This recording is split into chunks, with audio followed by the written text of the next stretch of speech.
नमस्कार विद्यार्थी मित्रांनो, स्वागत आहे तुमचं गणित शिकूया या यूट्यूब चॅनलमध्ये. विद्यार्थी मित्रांनो, आपण इयत्ता 10वी गणित भाग 1 यामधील प्रकरण 6वे सांख्यिकी याचा अभ्यास करत आहोत. त्यामध्ये आपण आज सांख्यिक सामग्रीचे चित्ररूप सादरीकरण या घटकासंदर्भात माहिती करून घेणार आहोत. चला तर मग आता आपण आजच्या व्हिडिओला सुरुवात करूयात. आता इथे तुम्हाला या टायटलवरूनच लक्षात आलं असेल की चित्ररूप सादरीकरण म्हणजे जी काही सामग्री आहे सांख्यिकी ती चित्ररूपात आपल्याला दिलेली आहे आणि ती चित्ररूपात आपल्याला ती सादर करायची आहे आणि त्याच्यावरून आपल्याला निष्कर्ष काढायचा आहे. तर तो कसा करतात बघूयात. ही जी सांख्यिकी माहिती आपल्याला दिलेली आहे तिचा मध्य बहुलक यावरून किंवा माहितीचे विश्लेषण करून त्याचा उपयोग काही विशिष्ट निष्कर्ष मिळवण्यासाठी होतो. सांख्यिकी माहिती संक्षिप्त रूपात सादर करण्याची एक पद्धत म्हणजे सारणीच्या रूपात सामग्री मांडणे हे आपल्याला माहीत आहे. परंतु सारणीच्या रूपात असल्यामुळे त्यावरून काही बाबी झटकन लक्षात येत नाहीत. सामान्य माणसांना त्या समजण्यासाठी म्हणजेच सर्वसामान्य लोकांचे लक्ष सामग्रीतील महत्त्वाच्या बाबींकडे वेधण्यासाठी त्या माहितीचे सादरीकरण वेगळ्या प्रकारे करता येईल का याचा विचार आपण करूयात. आता उदाहरणार्थ हे बघा, त्यांनी काय दिलेलं आहे, हा रुपया इथे आपल्याला त्यांनी दाखवलेला आहे या उदाहरणामध्ये. याच्यावरून आपण आता ते समजून घेऊयात. तर याच्यावरून आता काय आपल्याला समजून घ्यायचं, तर अर्थसंकल्पातील बाबी आणि खेळातील माहिती इत्यादी.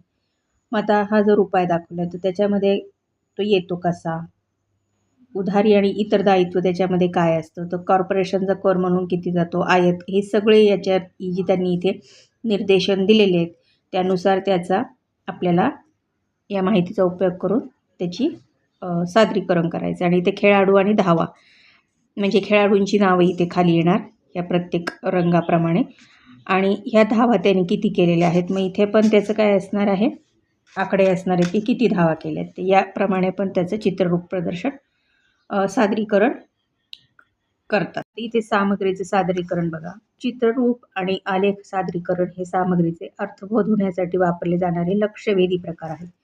म्हणजे चित्ररूपात दाखवले की आपल्याला लगेच लक्षात येतात. तर जसं तुम्हाला जर चिमणी हे जर लिहिलं फळ्यावर तर चिमणी, मग तुम्हाला ते लक्षात घ्यायला चिमणी, हां, तसं तुम्हाला ते इमॅजिनेशन करावं लागतं. पण जर चिमणीचं चित्र दाखवलं तर ते तुम्हाला लगेच लक्षात येणार की चित्र बघितल्यावर तुम्ही लगेच म्हणणार ही चिमणी. अशा प्रकारे त्याचा इथे ह्याचा वापर केला जातो. सामग्री सादरीकरणाच्या विविध पद्धती दर्शवणारी शाखाकृती म्हणजे ट्री चार्ट इथे दाखवलेला आहे बघा. या पद्धतीने हे सादरीकरण केल्या जातं. आता मागील इयत्तांमध्ये आपण यापैकी काही पद्धतींचा व आलेखांचा अभ्यास केलेला आहे. आता आपण आयतालेख, वारंवारता, बहुभुज व वृत्तालेख यांच्या साहाय्याने सामग्रीचे प्रतिरूपण कसे करायचे ते बघूयात.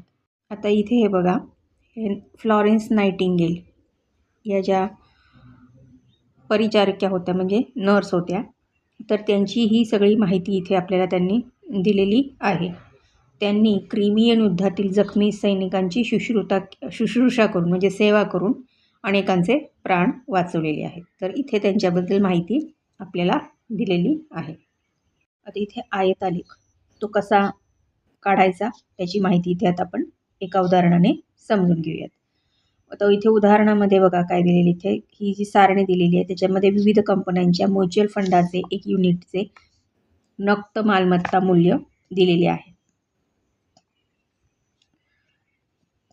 हे मूल्य इथे दिलेलं आहे आणि फंडांची संख्या इथे दिलेली आहे. आता हे कसं सोडवायचं बघा, ही जी वरती सारणी दिली आहे त्याच्यातनं वर्ग सलग नाही आहेत, आपण ते बघितलेलं आहे.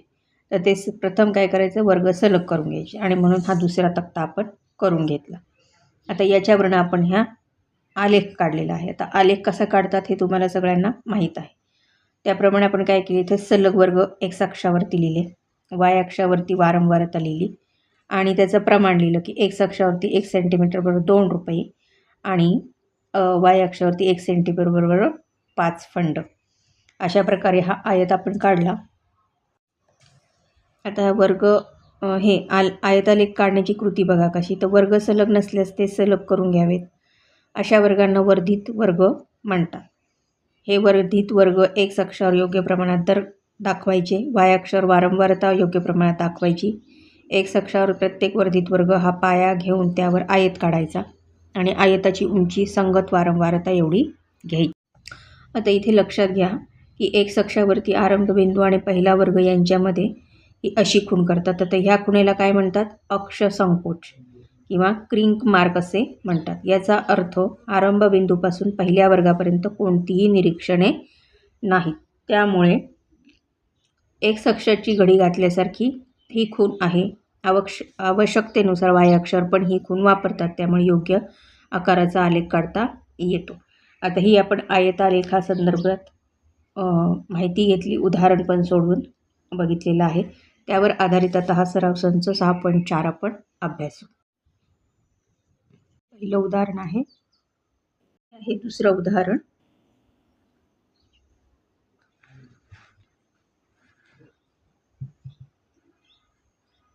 त्यानंतर इथे तिसरं उदाहरण आहे, हे चौथं उदाहरण.